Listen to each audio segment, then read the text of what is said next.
The ancient warning. For centuries, the legend of the Leviathan drifted between myth and nightmare. It was said to be a serpent so vast it could coil around continents, a creature that slumbered beneath the deepest trenches of the Earth's oceans. Ancient texts warned of its awakening. From the Dead Sea Scrolls to lost Sumerian tablets, scattered whispers spoke of an era when the Leviathan would rise, and the world as we knew it would end. Most dismissed it as old superstition. After all, no one had ever proven its existence. But as humanity pushed further into the uncharted abyssal zones, the warnings felt less like folklore, and more like prophecy. The signal. In 2038, a deep-sea probe exploring the Challenger Deep transmitted something unexpected, a rhythmic pulse, too structured to be geological, too massive to be machinery. At first, scientists assumed it was just tectonic activity. But the pulse repeated every 66 minutes, almost like breathing.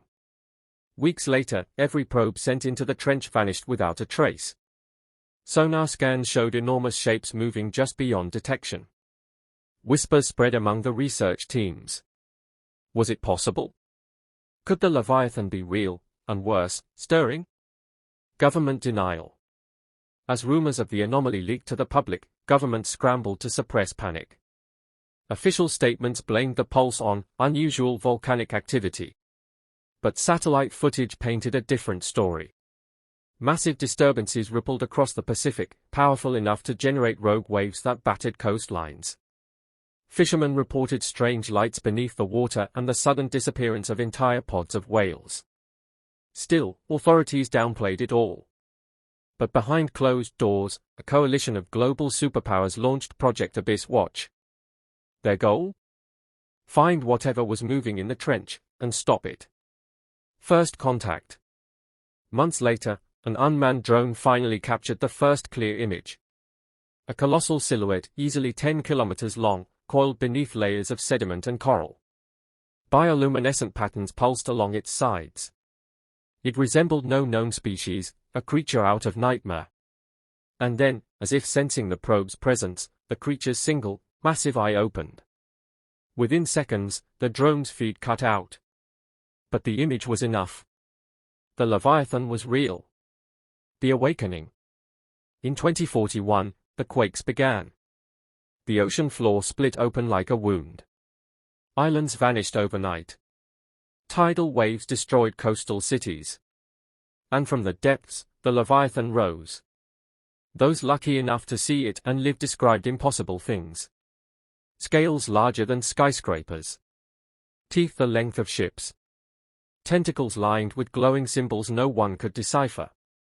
It didn't attack, not at first. It simply drifted across the Pacific like a god reclaiming its domain. But its movements alone created destruction. The wake of its passing drowned cities, erased landscapes. And yet, some worshipped it. Cults formed overnight, believing the Leviathan was not the end, but a new beginning. Humanity's response. Militaries from every nation assembled their greatest weapons, railguns, nuclear torpedoes, orbital strikes.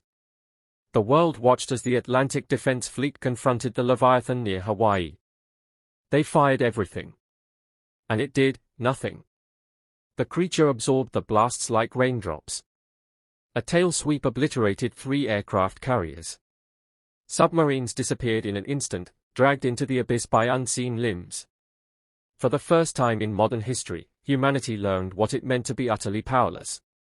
The lost history. In desperation, scientists turned to ancient texts for clues. Forgotten scrolls spoke of the Leviathan cycle, that every 12,000 years, the creature awoke to cleanse the surface. It had happened before, they realized.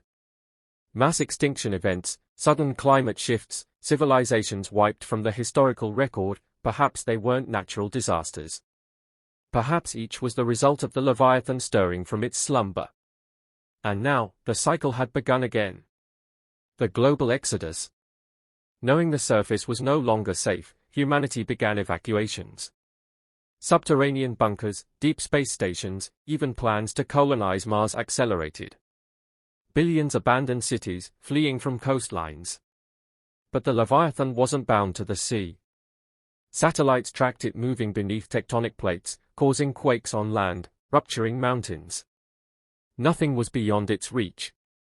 In a final act of desperation, world leaders launched the Genesis Ark, a ship designed to carry the remnants of humanity to another star system. It left Earth's orbit, carrying a simple message. If you're reading this, we failed.